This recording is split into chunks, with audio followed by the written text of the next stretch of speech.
he told me I need something, proof of identity for you, or I will search the entire house and turn it upside down. Hello, my name is Stanley Heller. Welcome to The Struggle. The Struggle is shown on over 30 cable stations from Maine to New York City, on the internet at thestruggle.org. As you know, we've been gearing up for the Gandhi Peace Award on Saturday, November 21st. One of the honorees will be Maysoon al-Misri, a leader of the White Helmets. Here's a brand new blood-pumping video that the White Helmets have just released.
Remember that al-Misri will be introduced by Orlando von Einsiedel, who won an Academy Award in 2017 for directing the movie The White Helmets.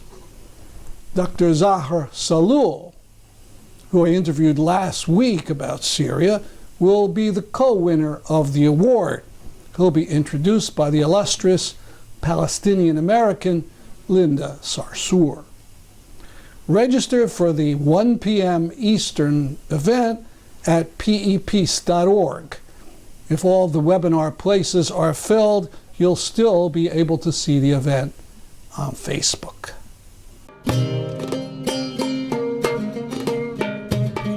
In Bridgeport, Connecticut, a Count Every Vote rally changed into a community celebration and Black Lives Matter event once it became clear that the election had been decided.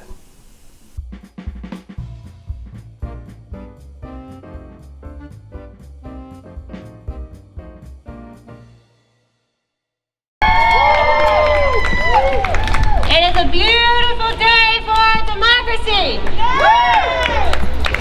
It is a beautiful day for the grassroots leadership across this country, led by Black women,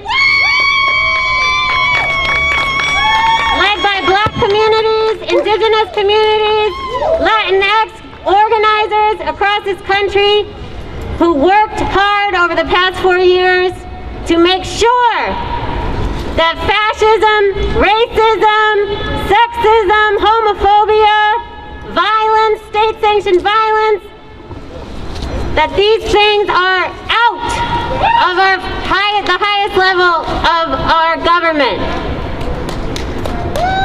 We must take this mandate and move it here in our city.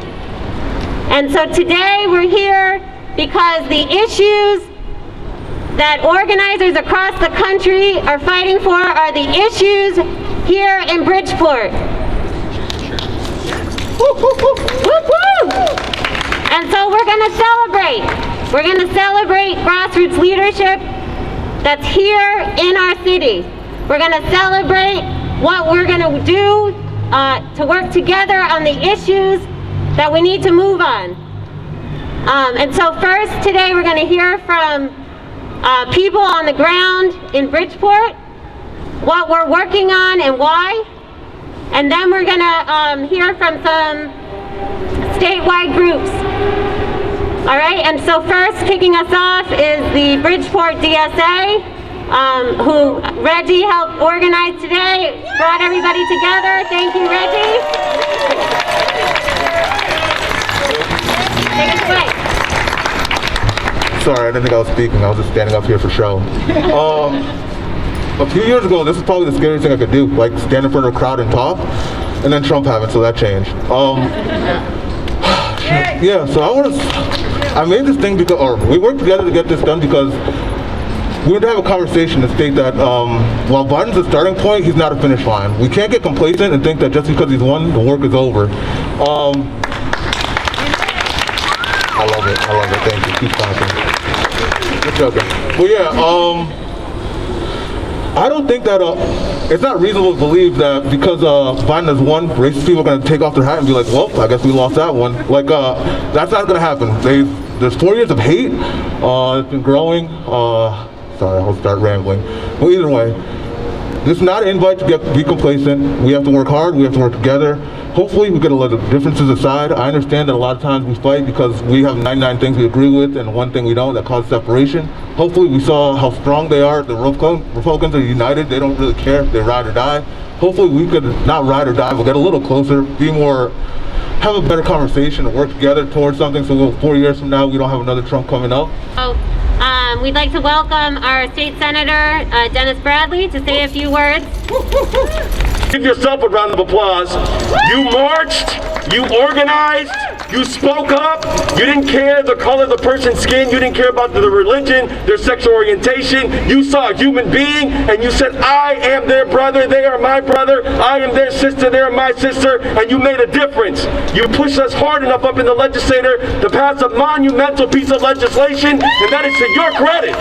That was your hard work. That was your marching. So when people say nothing happens, democracy can't work, we can't make a difference, it's a lie, it's a lie, it's a lie. And those effects were heard here in Connecticut, and now they're going to be heard all the way up in the White House, and that's your credit. And the work isn't done here. Reg put us all together and he said, the work isn't done here. We have to ensure that in our city of Bridgeport, we lock arms, that we try to find our better angels and make a big difference in our city to make sure that justice continues to roll. Thank you guys so much. I'm your brother in this cause. I'm a soldier in your cause. And I want to see Bridgeport become a bigger, better, and brighter city. God bless you guys. Thank you for the opportunity. All right. Next we're going to hear from some folks from Gen Now, Bridgeport Generation Now. First, Takina, who's going to be speaking from our, she's the leader of our Public Safety and Police Accountability Circle. Hi everyone. Hey. So I feel like I had a really different message at the beginning of the day, but I echo a lot of people in saying that the work isn't finished here. So the grassroots organizing that we've seen across the country that really won this, took back the White House from fascism. We need that same level of organizing here in Bridgeport as well. Bridgeport is plagued with corruption. We have a mayor who ran on the backs of second chance citizens, and our chief of police that he appointed was just arrested. There's a number of issues in the city that we really need to handle, and that's not just with voting, that's being engaged, that's being here today, that's getting people to vote in your local elections as well, to go to commission meetings, to go to city council meetings. So when we say we're not done, there's a lot to do. There's a lot that we can do right here at home. So thank you. At the rally, I interviewed a woman who had taken considerable time to make an outstanding double-sided sign.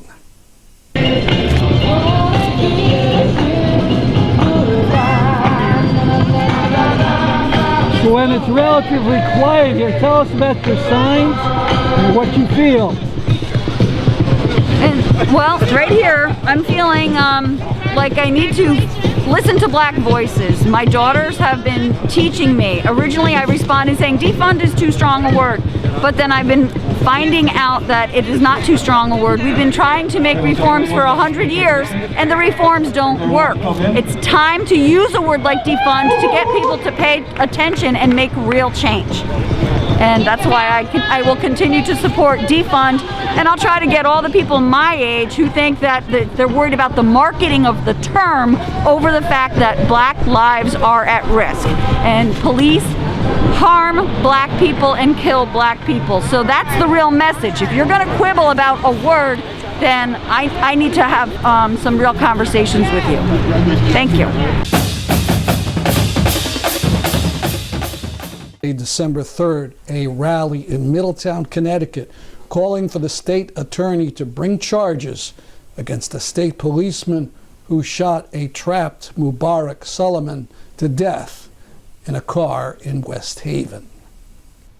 Back on July 5th, there was a protest march in West Haven for Soulemane, at which time a motorist drove her car through the line of marchers, and police brought out police dogs to menace the marchers, arresting 3.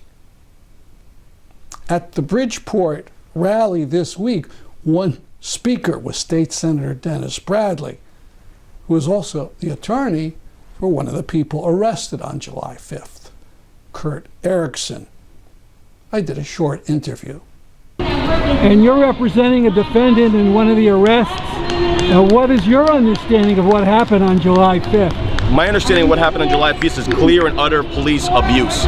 Abuse of discretion, abuse of power, abuse of their mandate to run an operation and run a department with ethic and for justice for all. We had an officer who outright said racial slurs in the ears of my client, who outright brought out police dogs, who outright decided to, instead of allow peaceful people to exercise their constitutional right, to protest, to speak up, tried to suppress the speech of my client and the people who were peacefully protesting on that day. And where do things stand with the criminal charges? That's still the charges are still pending. They are trumped up charges. There are charges that are exaggerated, and we're going to make sure that our client walks out with nothing less than dismissal of all charges. And there was some huge bail demanded, wasn't there? Absolutely. There was a significant bail that was sent for a person who's been a lifelong resident of the state of Connecticut, with family ties, with children, with businesses here in the state of Connecticut. They gave an astronomical amount of bail set on him, which is another abuse, because the bail system has been clearly stated by the Supreme Court of this state and the United States that it's not to be used for punishment. It is to be used to ensure that the person returns to court, and there's nothing in this person's record that indicates that he wouldn't appear at the courts as scheduled by the court. How much was that bail? I don't recall offhand. It was in the tens of thousands of dollars, but I don't recall the exact amount off the top of my head. Thank you very much. And with other criminal charges that I've seen from Stanford, where police officers were charged with stealing $400,000, in excess of $400,000. Those police officers were giving PTAs and allowed to appear at their own reconnaissance. My client was given a bail in excess of thousands of dollars.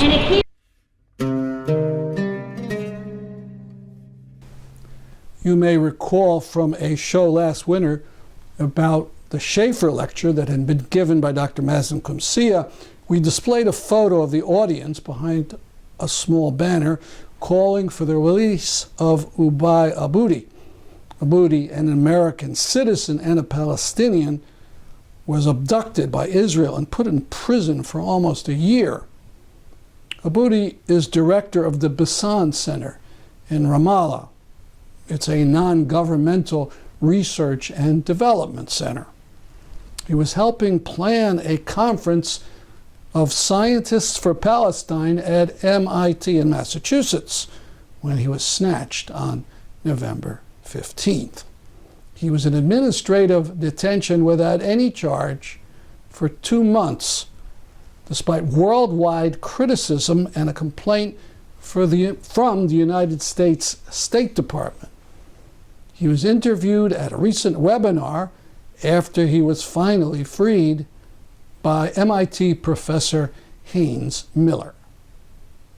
So let's talk, if we can, about your arrest on November 13th. Could you tell us something of what happened? Well, actually, I was working at the office until 11 p.m.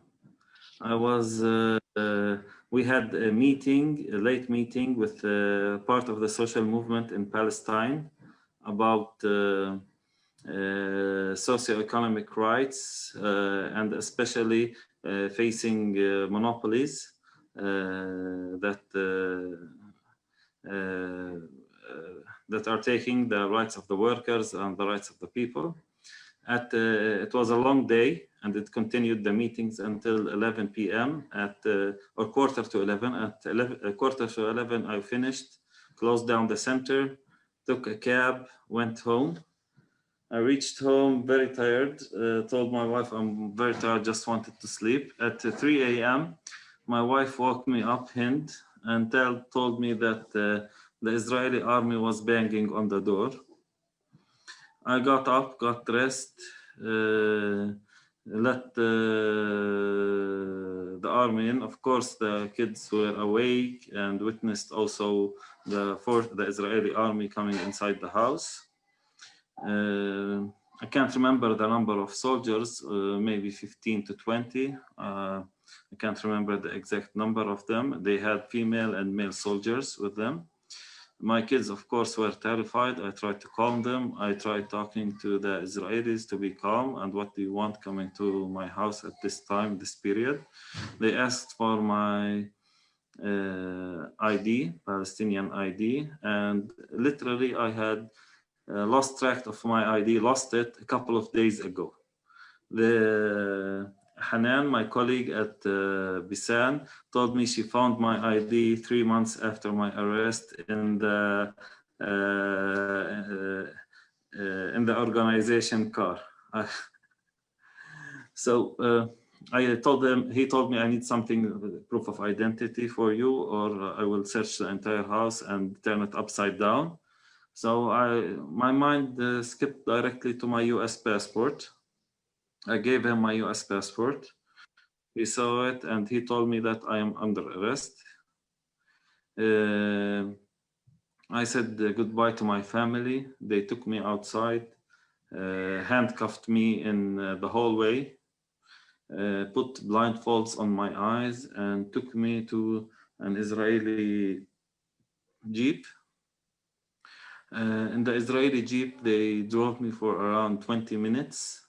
Then they got me out of it and put me on, transferred me to another Jeep. I think also at that moment they transferred me from one unit to another because they asked me what my name is and removed the blindfolds a little bit to see my face and then returned them. After that, they took me to an Israeli military camp. They tied me up, they not tied, handcuffed me and put me in a container with 2 Israeli soldiers up until 6:30, maybe 7. This is, I'm talking between 3 a.m., the time of arrest, and 7 p.m. I remained maybe in that container, just handcuffed on a chair, blindfolded for another 4 hours. Then they took me to what I came to know later as Offer prison. Of course, I had no clothes on me, but the clothes that I was arrested with, my pajamas, my, what do you call it? And after that, when they put me in Offer prison, they searched me. They did a strip search, complete strip search of me before entering Offer. And in Offer prison, they put me in a place. I was not admitted in the sections up until around 8 p.m. So I was arrested at 3 a.m. and I was not admitted in the sections of Offer until 8 p.m. When I entered the sections, the prisoner sections in Offer, they had no blankets, nothing. It was almost an empty section. It's like that's just a reception section for prisoners. The room didn't have any kind of food. We shouted from the window of the room to other prisoners if they have some kind of food, because I haven't eaten since almost 3 a.m. or before that, since 11, let me say that. And they sent me some food with the prison guard, and I stayed for another night. The next night, the next day, they sent me to a military court that told me that I will be extended for 72 hours in waiting for my administrative detention decision from the Israeli military service, or not military, from the Israeli Shabak, which is intelligence service, Israeli intelligence service. So you were put into administrative detention at that point. Could you describe for the audience what that is, what administrative detention is?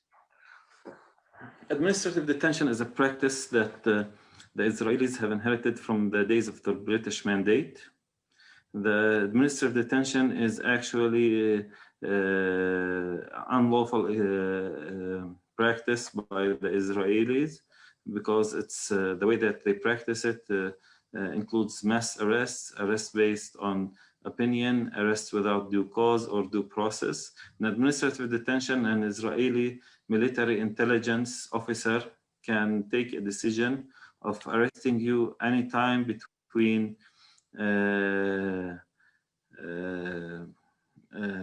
1 month and 6 months that are renewable. Some prisoners have remained in administrative detention on the basis of secret information for years.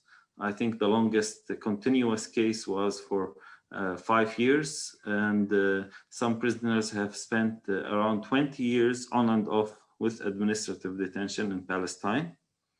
So when you're talking 20 years, they might come for 3 years, be released for a year, and then rearrested for another 3 years, and so on. In administrative detention, my lawyer told me it's like going and trying to have a boxing match while you're blindfolded and one arm tied behind your back.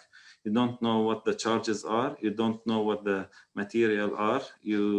The Israeli prosecution and the military intelligence do not share that information. They only disclose some of that information. They only disclose some of that information to an Israeli military judge also. So it's the same kind of military apparatus.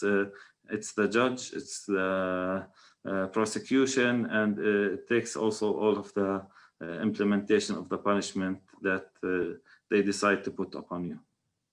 Next week, we'll hear him describe what happened next. That's our program for today. See you next week at this time.